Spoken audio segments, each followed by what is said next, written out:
the title of this talk is Amplify Agile with DevOps. I co-wrote a white paper published on dzone.com, which you can look up if you want more details, a more in-depth portion of the talk. But before we start, I think it's always a good place to start understanding what the terms Agile and DevOps mean, because oftentimes people throw around these terms, but I'm not sure that we have a shared definition. So, but the most important part is, why should we do these things? And beginning to understand the why, rather than, going forward and going to a religious war of prescriptiveness is really at the heart of the values of Agile. Let me first talk a little bit about the history of DevOps and Agile. So here's a graph of search interest over time from Google. The blue line represents interest in Agile, and the red line represents interest in DevOps, and it's gone up over time. And more recently, from 2014 onwards, DevOps has gone up. 2014-ish is when Patrick Dubois wrote about infrastructure at Flickr, and he kind of got DevOps started. So here's kind of the timeline. In the early 1940s, Kanban and Lean started at Toyota Production Systems. And in 96 was when we had extreme programming. 01 is when the Agile Manifesto came out. And then 09, Patrick Dubois had the first DevOps Days event in Belgium. 13 is when the Phoenix project came out, and this was a seminal book written by Gene Kim and a number of other individuals about how IT and business can go wrong in an enterprise. And 14 is when the expansion of DevOps happened in enterprise environments, and they had the first DevOps Enterprise Summit. And in 16, the DevOps Handbook was released. What's not on this slide is Accelerate, which is a new book that was published by Jez Humble, and their firm was actually acquired by Google. Before I move on, does anyone have? Let's walk through all of the terms on this slide. Is anyone familiar with Kanban and Lean and what those things are? Does anyone want to explain what those terms mean? Add value, reduce waste. Okay. Kind of like Kanban is a method where you reduce bottlenecks in the way that you optimize for throughput on having for different columns just like a limited amount of user stories which can go through, and it's kind of like opposite to Scrum. There you work in like a continuous basis versus in sprints, like in sprints. And Lean is, I think, the underlying philosophy of basically eliminating waste and just kind of like working on like the basics. I think this comes from Kaizen, which is like this Japanese idea of good change. I think it's like the continuous improvement. Exactly. So yeah. Great. Is anyone familiar with what extreme programming is? XP.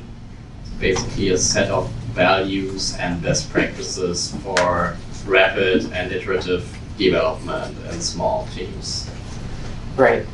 And Ken Beck came out with a series of practices on his website related to XP.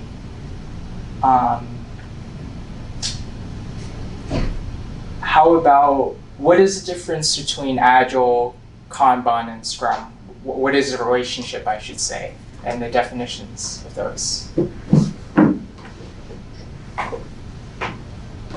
I think Agile is kind of like the basis of which on Scrum and Kanban are based. So Scrum and Kanban are kind of like working processes in a way, and Agile is kind of like the underlying philosophy of working iteratively and like fast, bringing fast value to the customer. Right. Agile is just a methodology, and Kanban, Scrum, they're different types. Same thing. Agile is basically what you do. You can do it either through Kanban or through Scrum. These are just the two ways you can do it with. Right. There's also another perspective where some Agilists say Agile is also a way of being, living out the values and the mindset and the attitude. How about DevOps? What is that? It's just when you expect the development team and the operations team to sort of have communication and work together to develop a project rather than just something, an end result, rather than working in silos, which used to be the case earlier. Right. Okay. Anyone else have anything to say about DevOps? Yeah, also basically by working together, this often is basically this like continuous improvement stream where you try very hard to get from a commit to value to the customer very fast. Exactly. Okay, so I think you guys sort of answered what I was going to ask next. So here's sort of the Agile Manifesto. It's not that we don't value things on the right. It's that we value things on the left more over on the right. So we value individuals and interactions over processes and tools, working software over comprehensive documentation, leading back to your comment about waste, because we don't want waste. Customer collaboration over contract negotiation, responding to change over following a plan. Anyone have any thoughts on this?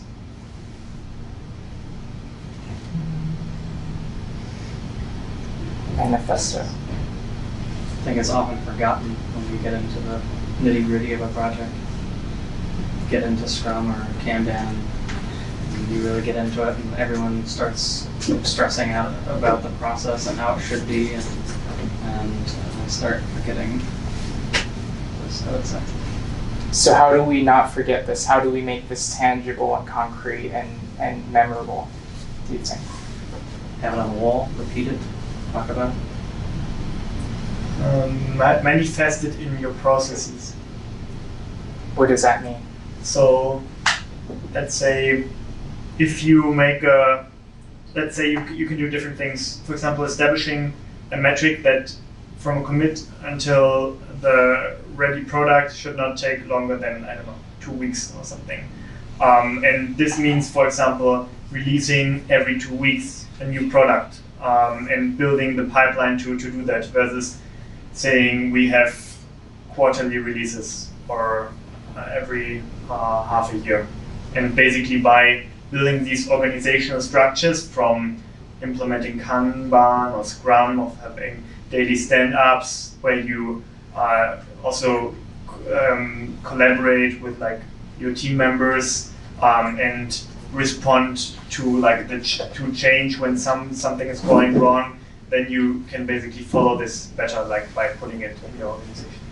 Is there anything preventing anyone in this room from having 2 weeks releases or less in their organization currently?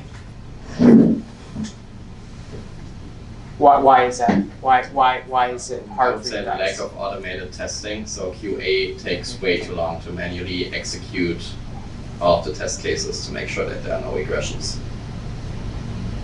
How do you think you can resolve that? Automated testing. Even What's with preventing? automated testing, it still takes a while. There's still some new test they put in, every release. So we already have automated testing, but there's another testing that we do after automated testing. Those are manual. Those take forever. Those can just go. Then it goes back to MV. This diagram represents modern Agile, which is a little controversial. Some people hate it, and they don't like this diagram. But I wanted to show it for that reason, to kind of provoke thought and constructive dissent on this. So let me kind of walk you through each one of these, what I think these things mean, and then you guys tell me what you think. So the make safety a prerequisite, they talk about this in large-scale Scrum. And Amy Edmondson actually writes about it. Psychological safety, and Ernst and Young, we talk about it. High-performing teams have psychological safety. So there's that. Delivering value continuously. I think that could mean customer value, business value, any other types of value. Making people awesome, that sounds very nebulous and abstract. I think that refers to employee happiness and customer happiness.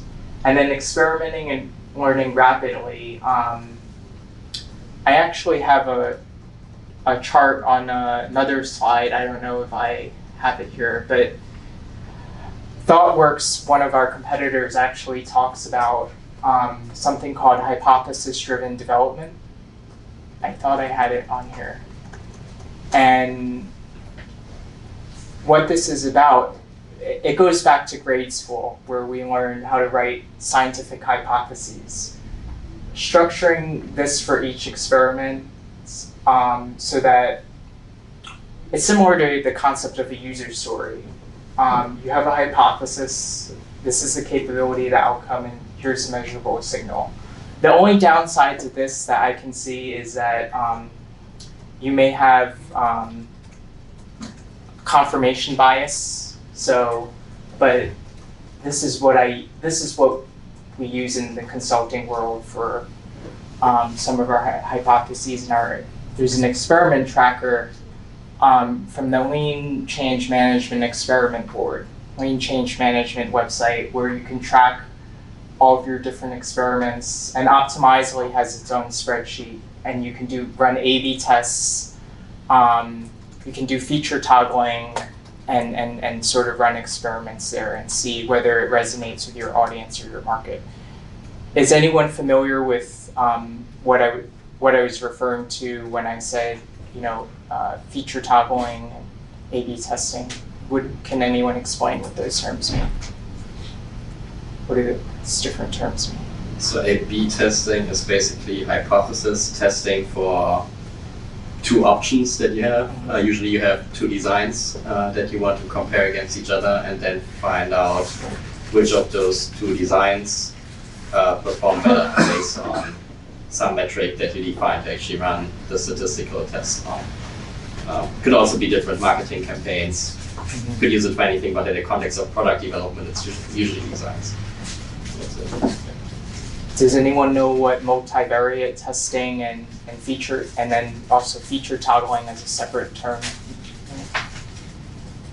Yeah. So feature toggling, the idea here is that each feature can be enabled or disabled as you wish. So that allows you to run A/B tests, for instance, just for a specific segment of users of your product. Which could then dynamically, based on certain user attributes, for instance, you could dynamically enable this functionality, or you could enable option B over option A. So this is, I would say, it's kind of an enabler of A/B testing as well, and a big enabler of quickly getting things out of the door and just testing stuff. Yeah. Oh, I forgot to mention one other thing. Deliver value continuously. A lot of enterprises like using Net Promoter Score, which came from Bain Consulting Group. It's a little problematic. Some people are shifting away from that because it's kind of self-reported. You can use referrals as a more reliable metric, but there are other measures that I won't get into right now. But what is everyone's opinion on the different parts of this wheel and the wheel as a whole. Does anyone have any perspectives? I have a question on the Sure. deliver value continuously. How do the agile methods that we have actually ensure that what we're delivering is actually valuable to the customer? Yes, very good From question. my understanding, those methods, they live in the delivery part of the product development process, whereas the value generation and making sure that what actually gets fed into the delivery loop is valuable happens during the discovery stage, which is the PM's job, right? So Right. I don't really see this value component baked into the methods today. As much. Here, let me try to tackle this, and feel free, guys, to chime and disagree. There's a few ways that value is baked in. Number one, as you rightly pointed out, the PM has to be regularly doing usability testing and discovering. So maybe they have a design sprint in parallel going on where they're doing discovery, they're showing off prototypes to users, figuring out, is this generating value? In other words, are users able to complete the tasks? Are they frustrated, et cetera, et cetera? So that's one way. Second component would be, you're right, as they're committing code into production, we're seeing in the A/B tests, is the goal that they're reaching going up or down? Is it affecting other goals in a good or bad way? And then the third way would be the inspect and adapt cycles, converge and diverge. So what does that mean concretely? In the Agile ceremonies, there's a sprint demo. At the end of each demo, you show it off to your customer, stakeholders, your audience, and you get feedback.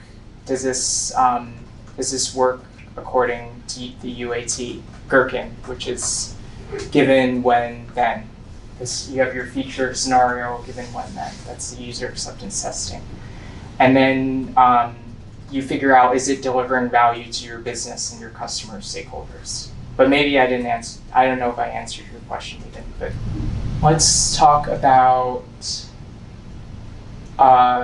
sort of the intersection of, actually before we get there,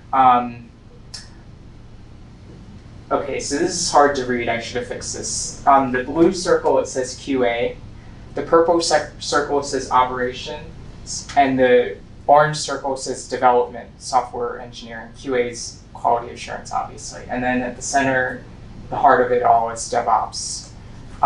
In the world of Agile, we sought to break down silos between QA and Dev. And then in DevOps, we seek to break down silos amongst all three of these circles, but especially Dev and Ops. And it's fundamentally about collaboration and figuring out, how do we deliver continuous value to the customer? Focused on collaboration, and then also focused on small batch sizes. What is the significance, from your experience and your knowledge, of delivering in small batch sizes? Does anyone know? Higher throughput? Yes. Anyone else? Faster feedback and ability to adapt. Exactly. Less downtime to the customer, Yes. so they don't have to really take a big monolithic and then take a lot of outages. DevOps gives the flexibility to give continuous rollouts of features as they come in, because of these process underlying infrastructure also changes a little bit to accommodate that. So it's faster.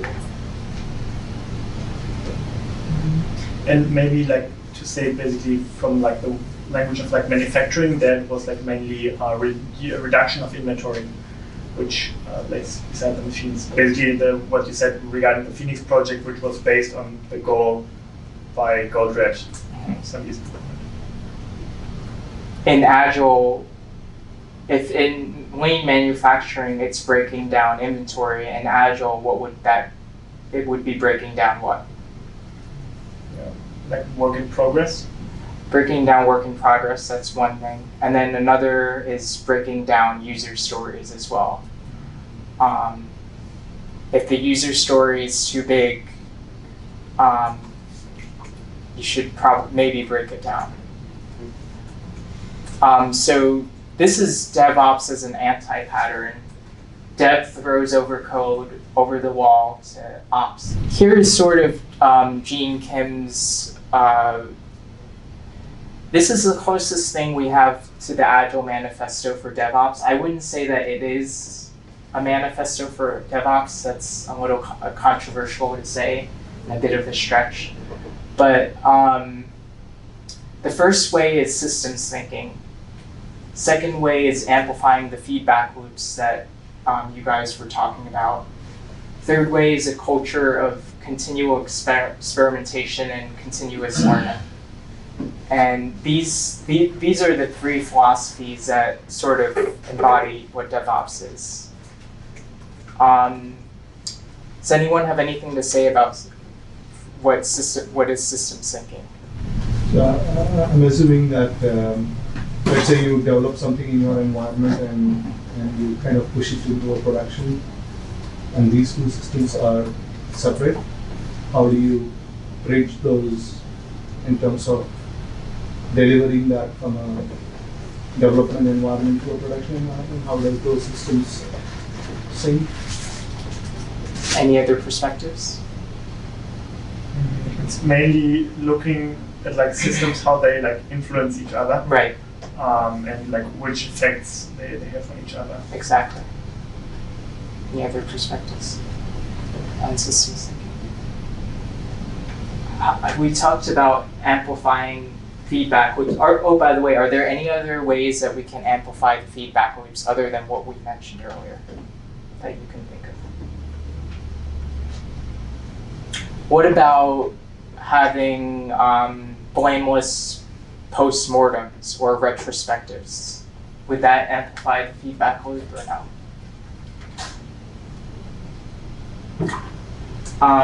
What about a culture of continual experimentation and learning? First of all, how do you get this? How do you foster that type of culture or environment? Does anyone know? Make it not so painful to fail, I would say. How do you do that? By leadership would be one thing, so leading by example and formulating everything kind of like as like hypotheses, then test, then recap what you did. That might be one thing. So I think to add on to that, I would say show vulnerability. Right. If people are not going to be vulnerable if you don't show that you're also willing to be vulnerable in front of them. Make that as an expectation that, hey, I'll do something and you give me, I mean, it's an iterative process, and if something is that's okay, let's move on, let's fix it in the next cycle, or make it like a yes, exactly. The expectation that it's okay to fail, but keep rolling it until we kind of land in the perfect spot. You can also bake it into the OKRs. You could say people get judged based on the number of experiments that they run and the number of experiments that are ramped. For instance, it's a metric. I know LinkedIn uses that for their PMs as a success metric. Another thing I would say that you need for this culture of continual experimentation are the tools and the software in place to actually enable that, to make it easy and low effort to set up an experiment. Yes, that's so true. Anyone else? Okay, so what is the difference between SRE and DevOps? I sort of have that on the screen here. This is sort of Atlassian's definition. Doesn't mean that it's correct, but do you guys have any opinions on? First of all, what is SRE? Does anyone know what site reliability engineering is?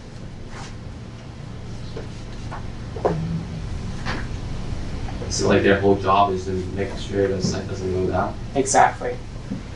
Google has a whole organization dedicated to this.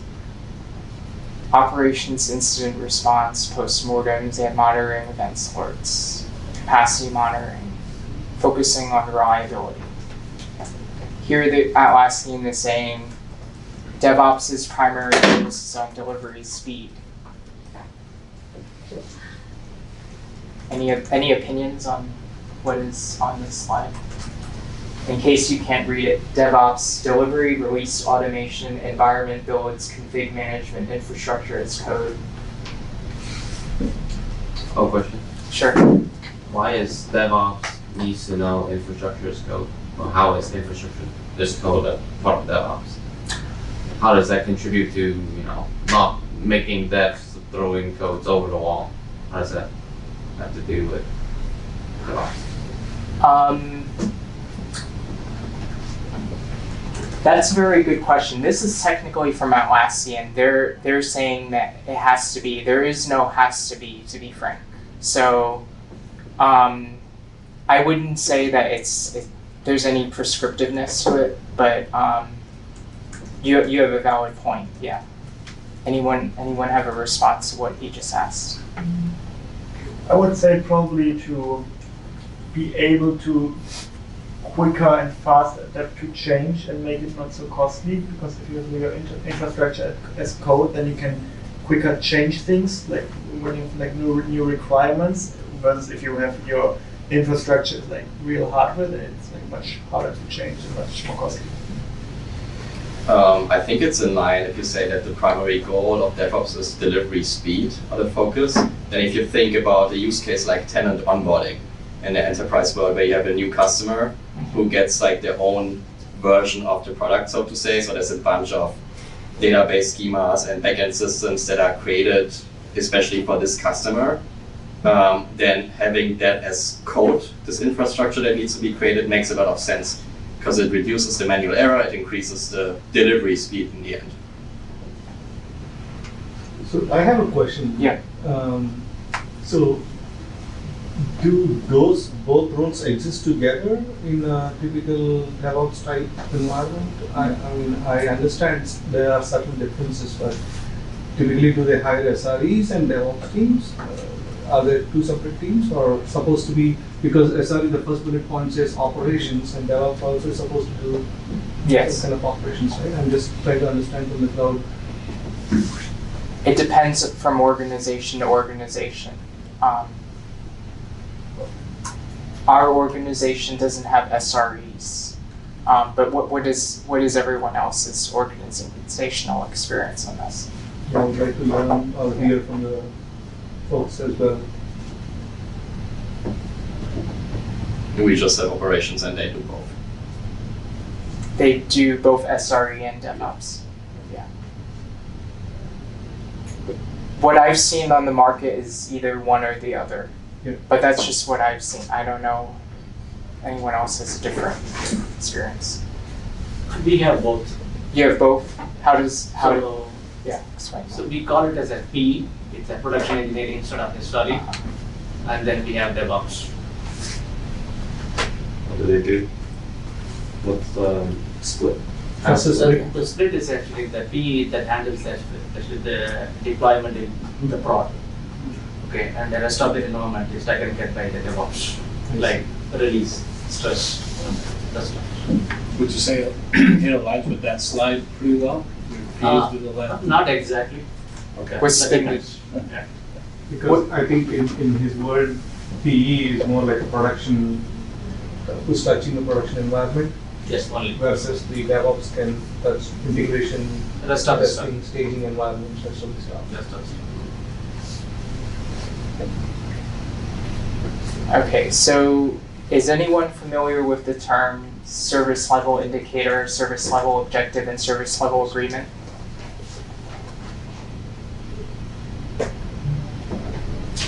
So this is basically, who's familiar with these terms? What do these terms mean?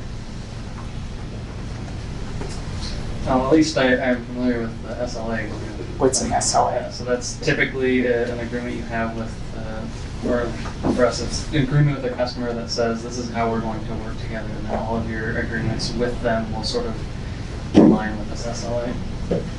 What's a SLO? An SLI? Does anyone know?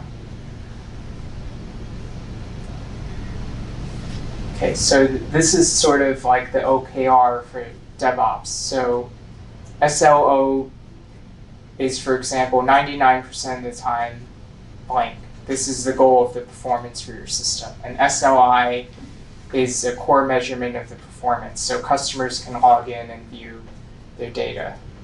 This is what people use to measure DevOps and SRE. This is a slide from Martin Fowler, also from ThoughtWorks. He talks about true continuous integration.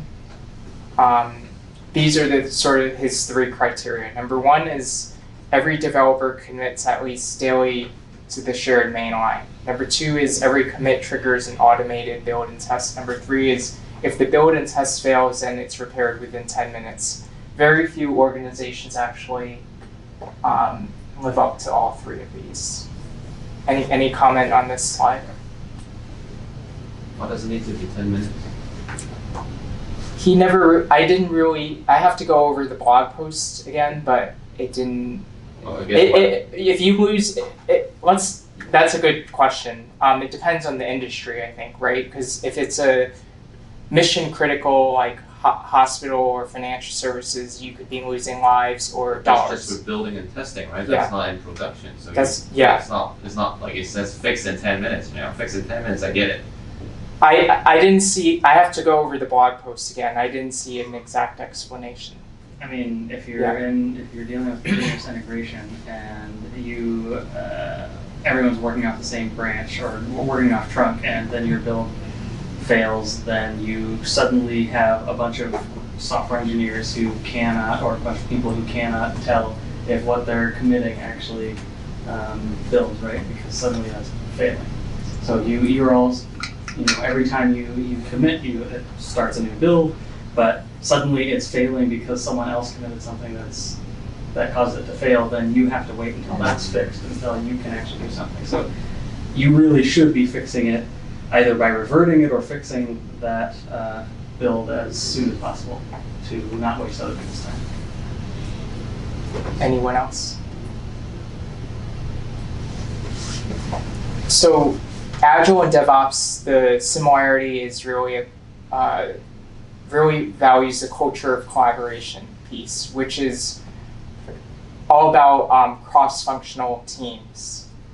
In the waterfall world, they had this term cross-functional before, but they didn't have their true collaboration. The team-oriented type of spirit working across different functions. Does anyone have any thoughts on how to break down silos in either enterprise or startup environment and have that true cross-functionality? How do you break down? So cross-function is not only developer, tester, system analyst. Sometimes it may involve in this new world from services teams as well. If it's some kind of a service team involved, even they kind of become into that cross-functional team. So there's a representation from services and as well. That's what I've seen in my company. Sure. Anyone else? I would say you need to establish a culture of transparency and information sharing to make it work properly. A good way or a good starter would be to have a stand-up, for instance, which is one sync point during the day where everyone in the cross-functional team comes together to share what they're working on, what's blocking them, where they might need help. So these blockers and where the collaboration could happen between different roles. It's just one example of how. Right. Any other ways to break down silos? You need to really, to build off of that, you need to really have tools that promote that collaboration, not just stand-up meetings, but other tools that, actually enable teams to be together and, interact with each other as easily as possible. And I would just say that organizationally, it's, especially if you're in an organization that's very used to, and those silos are built pretty heavily into their processes, into their tools and everything, it takes time. And it's a lot of convincing other people to talk together, to in convincing the company to invest in those tools, that can be really tough. And it doesn't have to be like a big investment. I was listening to someone from Toyota who said we actually would ditch the tools and we would just use sticky notes, which are way more effective than any of those Jira and other tools that people use, and they've actually started using that more and more. So it can be anything. Yeah, although like if you're talking about something like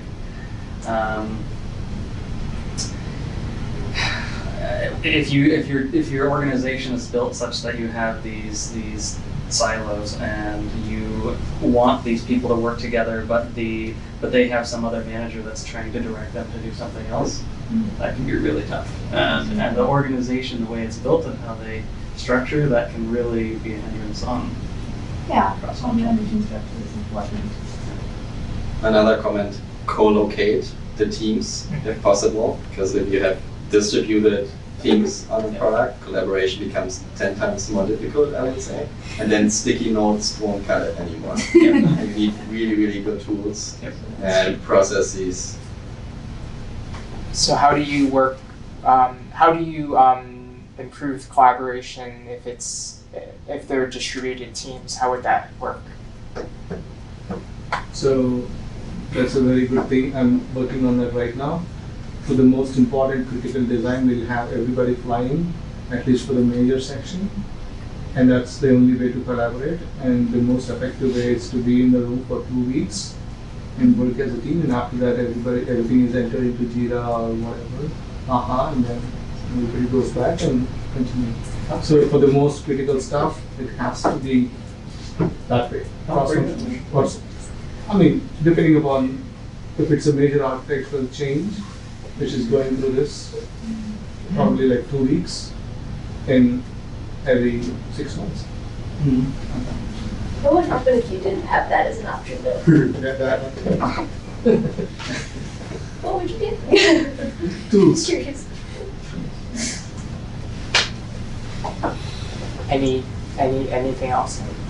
I think in the end, cross-function is also about people not knowing each other personally. So I think a lot about is also about like team building in a way, and like letting the people familiarize with each other and getting to know each other on like a personal level, and basically get them all like in one in-group instead of everyone being in an out-group.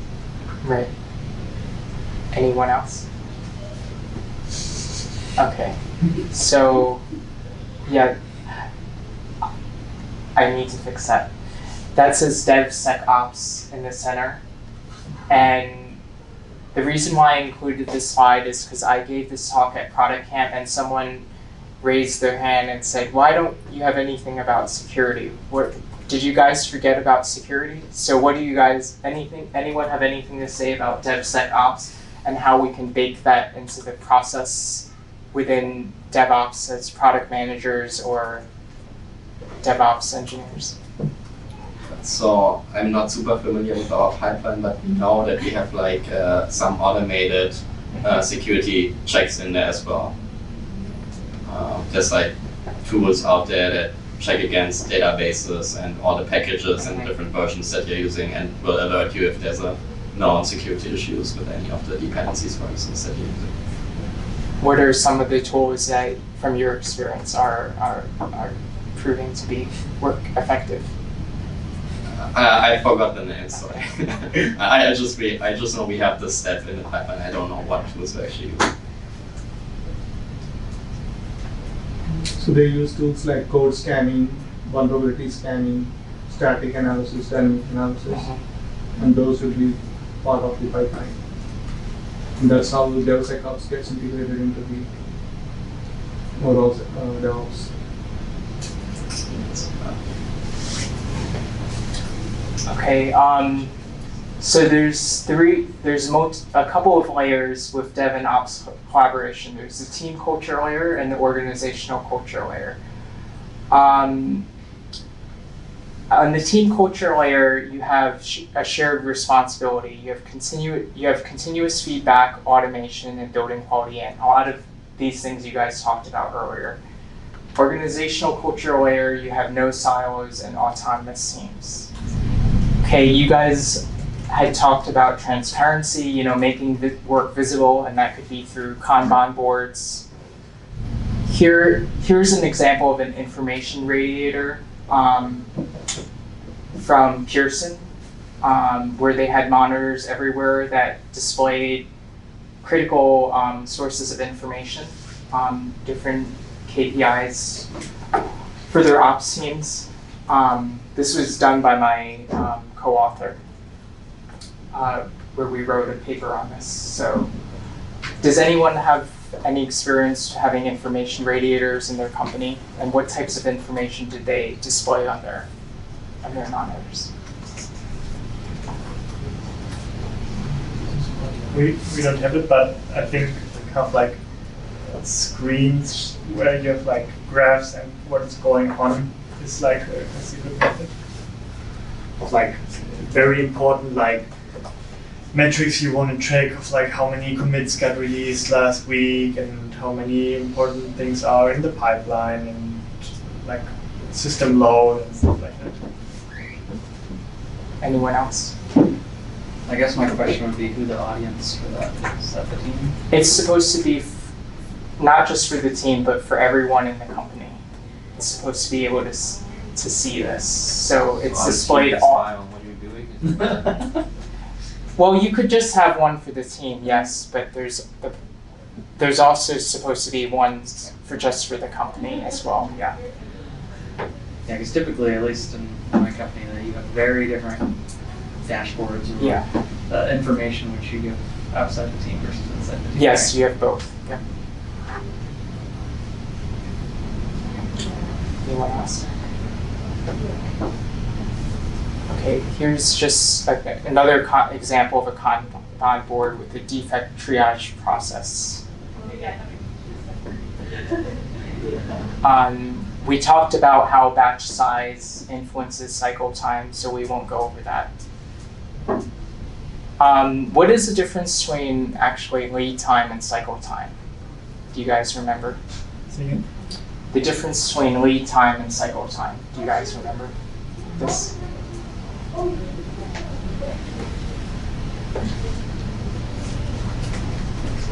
Cycle time is when the time of the whole process running. Lead time is how much time it takes for one part of the process to do. So for example, if you were ordering a raw material for something, to manufacture something, eventually lead time would be how much time does it take from where you want to procure it to where you want to get it. Cycle time would be how much time eventually you need to make to procurement, manufacturing it, and then all in all just having it ready by the end. Right. So basically, now we work in this system of tickets, right? So with lead time, it's from ticket created to ticket live. Cycle time, it's from starting the actual work to ticket live, outside of the world of manufacturing.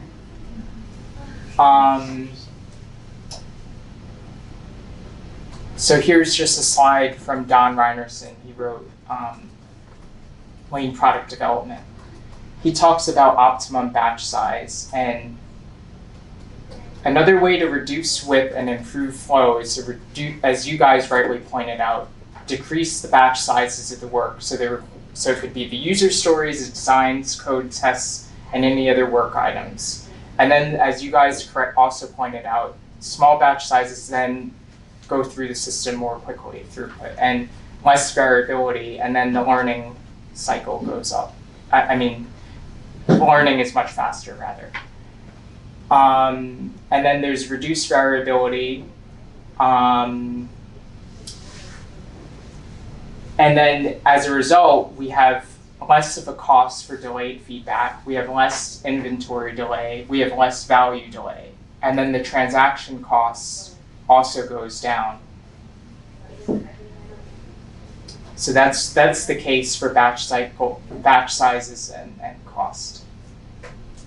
So how do you find the optimum batch size for your product, team, company?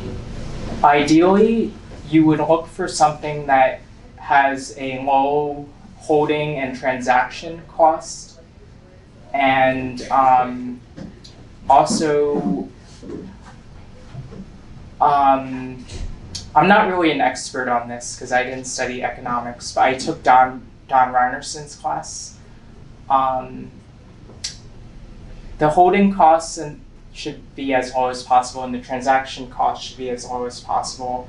And you should also, I guess the short answer is as low as possible, the batch size. But it depends. The consulting answer is it really depends on your company, because we can't have all user stories that are one in story point. Obviously, we can try to aim for that, but I don't know if that's really feasible or possible.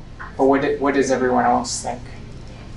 I mean, I would say that in my experience, it's you get them as small as possible, but they're never going to be small. Yeah, they could always exactly. be smaller. You're never going to get to that. You're never going to get to that 0 mark on the x-axis. So you're making them as small as you can without losing the functional nature of the stories. Thank you. You said it more succinctly than I did, and better. Anyone else have any comments on this? So we went over this. This is just a slide on skiing and how when you're a beginner skier, you keep falling down, but as you practice more and more, you get better and better. And obviously there's a high cost, expensive cost of skiing, but you're learning constantly as you go up and down the slopes. So continuous testing is about finding the defects as early as possible, rather than in production. So doing your unit system integration, performance, UAT staging. This slide is basically about chaos engineering and Chaos Monkey, which I think is from Netflix if I remember correctly. Does anyone know what chaos engineering and Chaos Monkey is? So it's a framework that Netflix built to stress test a system by systematically killing certain services within the system to see if it's still functional and available, even if one part of that system would fail. Right. Anyone else have any comments? Okay, so now we go on to embedded specialization and the rise of the quote-unquote full stack engineer. It's a popularized term on Google Trends now. And that talks about, basically what this is about is one of our clients, Capital One, they basically got rid of, does anyone work for Capital One? I hope I'm not giving any false information, but my friend told me that they basically killed the QA organization, and the QA engineers became software engineers, and now the software engineers are testing their own code. So this is about. But not all companies are doing that. Here's another slide on the DevOps team topologies, the different anti-patterns. The first one we already talked about, separate silos. Second one we talked about, we have dev. In the middle, we have another org called DevOps, which is creating a third silo, sandwich in between dev and ops. Then we have anti-type C, we don't need ops, so we just have DevOps within the dev org. Type 1 is the smooth collaboration between dev and ops. Type 2, fully embedded. And we have infrastructure as service, DevOps as service, and a temporary DevOps team. This is from Matthew Skeleton's website. Okay, so here, this slide is from the State of the DevOps 2018 Puppet Report, and it shows that SRE teams, let me actually, because you guys can't see what's on here. The dark purple represents we haven't and would never use this structure. Light purple, we previously used this structure. Orange, we currently use this structure. And then bright orange, we haven't used this structure, but we may use it in the future. So cross-functional teams are responsible for specific services or applications. Dedicated DevOps team, centralized IT team with multiple app dev teams, SRE teams, service teams providing DevOps capabilities, for example, building test environments and monitoring, which is what enterprises and other companies are doing. Agile and DevOps are not really that different. They all share a culture of collaboration, making work visible, continuous learning, continuous testing, small batch sizes and short cycle times, and then embedded specialization, which is a little controversial. DevOps extends Agile, as you rightly pointed out, beyond commit, and focuses beyond just QA and dev collaborating. Focuses on dev and ops. And they have significant overlap. It extends beyond deployment. But here's the business selling point. High-performing DevOps teams have 46 times more frequent deployments and a 440 times faster lead time. They also have a 5 times lower change failure rate and a 96 times faster mean time to recover. What does mean time to recover? What is mean time to recover? Is anyone familiar with that term? When your site is down, right? Yes. Get it back up. Exactly. Firefighting. Yes. Okay, Q&A. So what are your thoughts on how DevOps relates to product culture?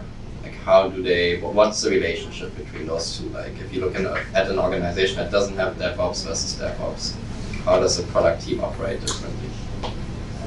I think it's more challenging because they have longer release cycles and therefore they can't get things to market faster, they can't get feedback as more quickly, and they can't deliver customer and business value as quickly. And the other challenge is that they're busy also infighting company politics, and the product manager job is evolving into more technical type of job, and so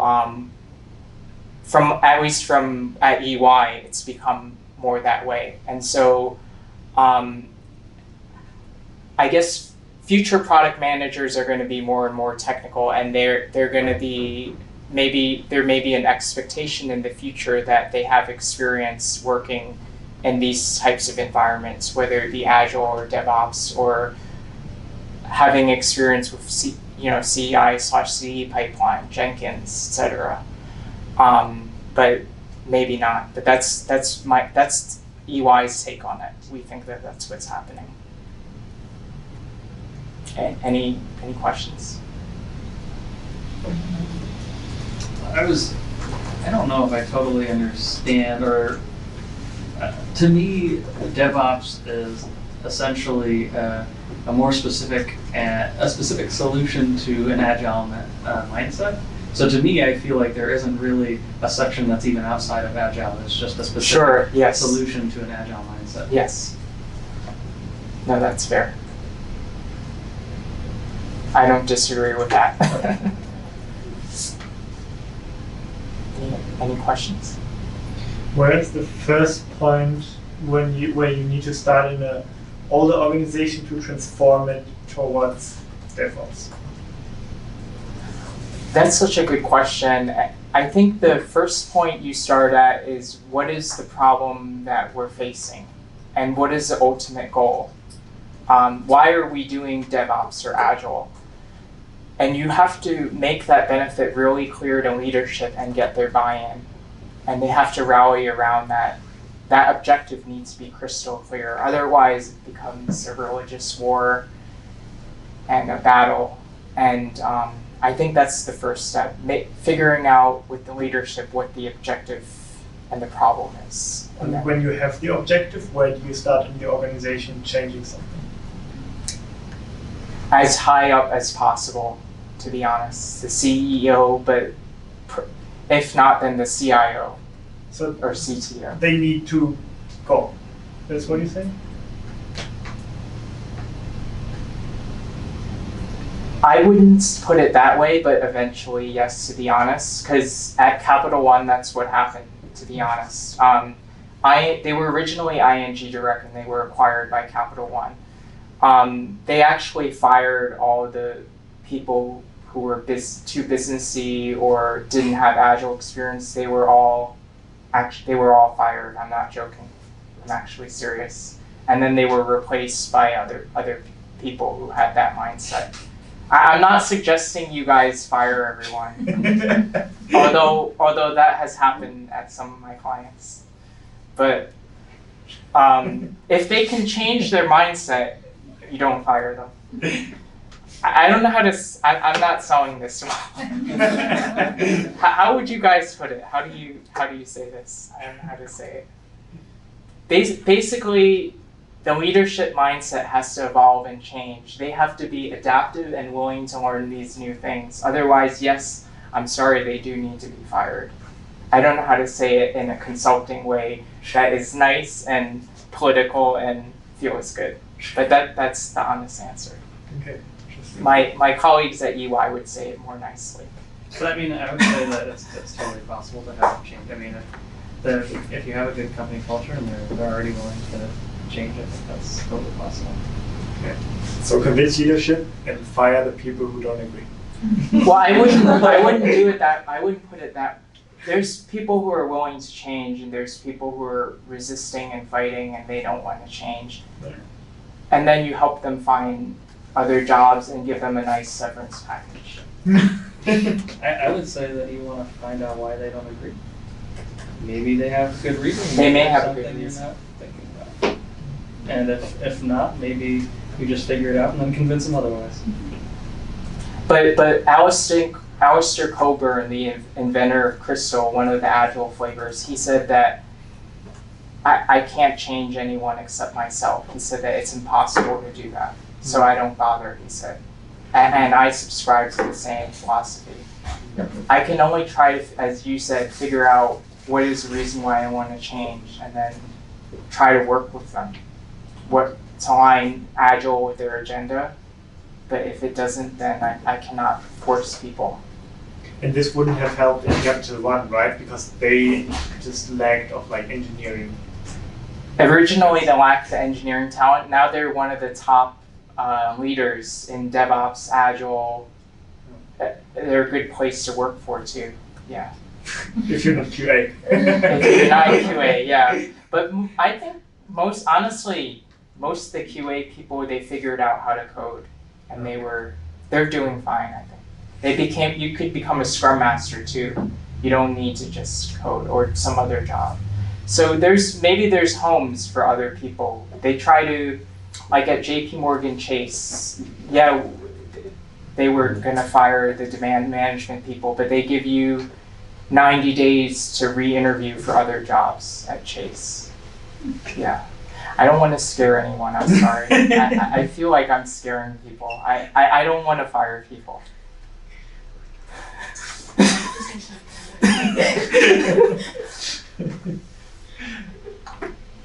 Any other questions? Have you had any, maybe just mention a couple struggles you had with implementing DevOps? I think the challenge is the resistance, the change management piece. The fact that, the senior leaders don't have experience with DevOps and they're leading the organizations. They don't even have the mindsets. And so I think the first step is really getting buy-in and then figuring out how to overcome the political chaos. I think that those were some of the key challenges. really getting people to adopt the technical skills, but also the mindsets. Those were two major challenges, especially when the senior leadership was not entirely bought in themselves, and also they actually got fired in many cases. So I'm not very good at sales. So I mean, I came in a little bit late, but what's your role in Ernst Young? You kind of consult on? Yeah, I'm on the technology consulting side. Okay. I'm a product manager. I used to be an Agile coach. I'm in the engineering org. I forgot to mention that. I work for the digital data and analytics group for the engineering org for the technology consulting practice. Ask this at the end, but how do you increase that also just communications between offshore people? Right now, say our team is supposed to have like 5 people plus 3 in like Ukraine or something, Mm-hmm. but we meet once every 2 weeks. Wow, Once every 2 weeks. that's horrifying. Yeah, and we don't do stand up with them. So our local dev team has our own stand up. They have their own stand up because time zone differences, right? Other than including them more in the grooming or meetings, what other practice can you do to get them more involved, I guess? Or Are you guys currently communicating over Slack or Teams? yeah, they are.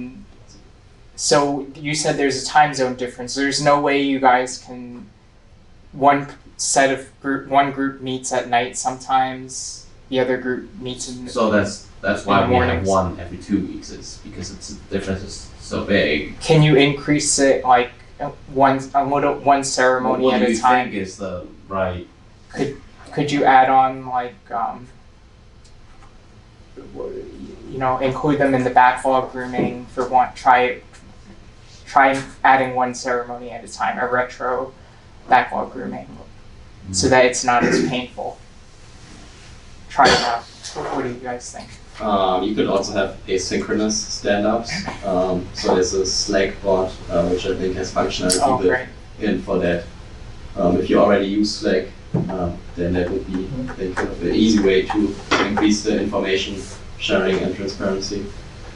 Or a video message. Yeah. Actually, yeah, we started a vlog channel in Slack where sometimes when people come out of important meetings, they just record a short video of themselves, what happened in the meeting, and post it there. And this, if you have it on video, this helps to create even more empathy for the people that you don't see. You could do this also with like the stand-ups.